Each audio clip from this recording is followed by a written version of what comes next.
Hello guys, magandang araw sa inyo. Ngayong araw ay may dalawa tayong pupuntahan.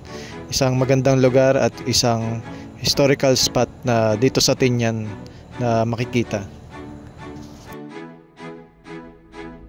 At ngayon nga guys ay binabaybay natin ang 2nd Avenue Road dito sa Tinian.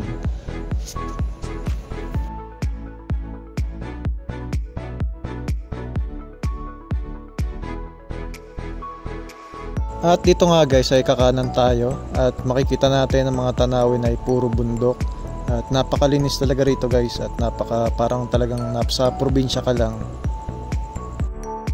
At makikita mo sa kalsada na walang mga kalat, walang mga basura at yung hangin ay napakasariwa dahil hindi pa polluted yung lugar.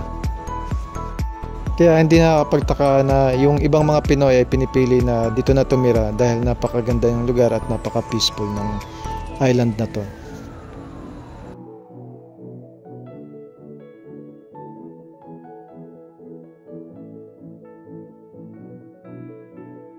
At ngayon nga, dito na kami sa unang pinuntahan namin na lugar at ito nga ay Carolina Limestone. At dito makikita nyo yung overlooking ng lugar ng Tinian.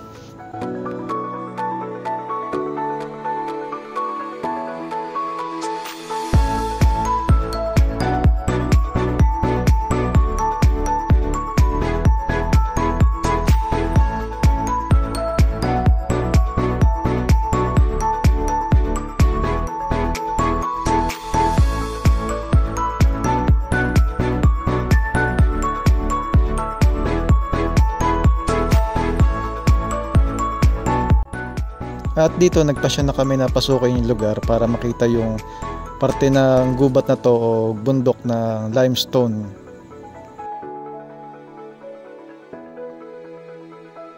At kung mapapansin nyo, yung mga limestone dito ay parang parte ng mga coral sa dagat.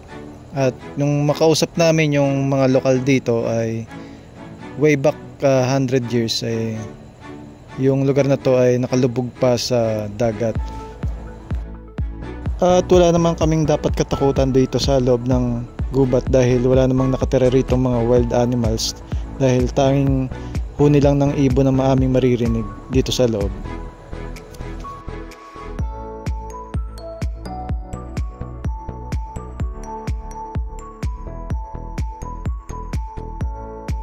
At dito nga ay medyo malayo-layo na rin ang amin na lakad. Siguro mga 10 minuto na rin kami naglalakad. At lagi lang ako nasa ulan kasi para mabidyoan ko sila.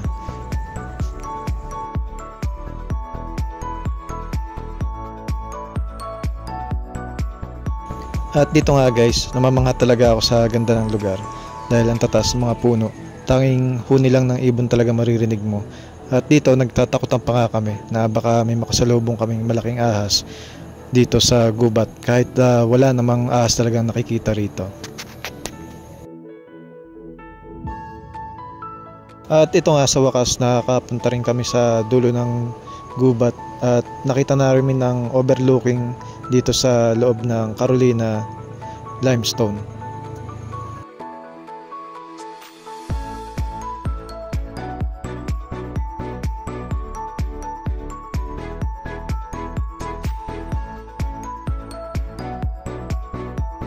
At ito naman ay papunta na kami at pabalik na rin sa sasakyan namin para punta naman yung isang historical na lugar.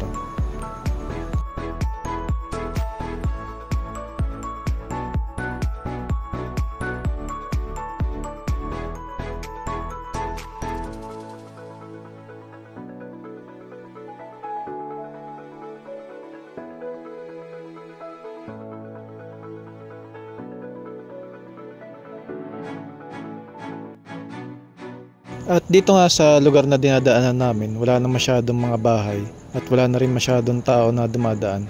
Kahit yung mga sasakyan na nakakasalubong, wala rin dahil napakalayo na ng lugar.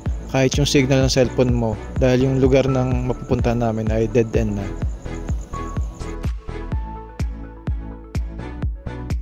At dito nga fast forward muna para hindi tayo mainip.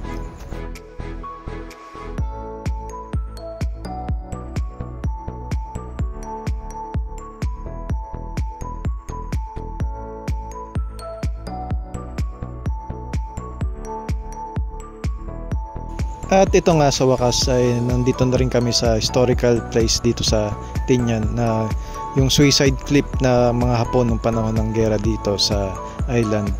At dito nga makikita nyo walang masyadong kalsada, dead end na to, at ang tanging paraan lang ay bumalik ulit dun sa mga dinaanan namin para makabalik kami dun sa tinutuloyan namin.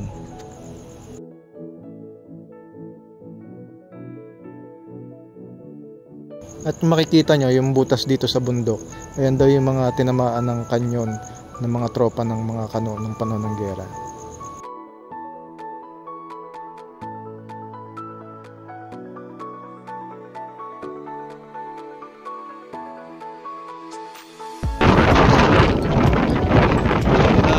Dito guys, sobra grabe,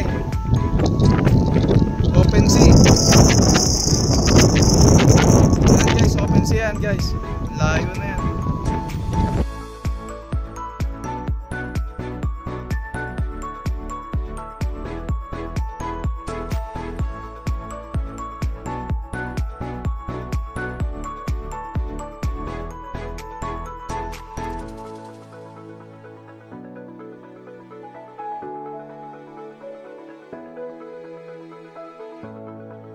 At dito nga makikita nyo yung mga puntod ng mga Hapon na nag-suicide dito sa suicide cliff ng panahon ng gera.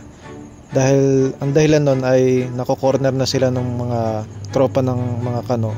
At kahit na inutusan na yung mga kano na hulihin ng buhay, pero mas pinili pa rin nila na mag-suicide kasi ay karangalan para sa kanila yon at para sa kanilang bayan. Ito maganda mag-fishing. Teka lang, hawakan ko lang. Makakapaigay yung cellphone ako. Pagtingin mo dito sa baba, ayan na. Lalim, kulog-kulog. Lalim.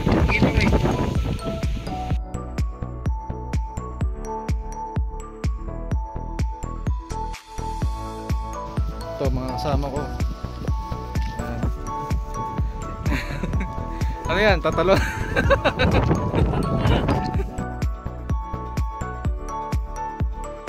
At yung malaking bato na nakikita nyo, dyan nag-suicide yung mga Hapon nung na-corner na sila ng mga kano. Nagsaksak sila sa sarili nila at tumalon sila sa dagat.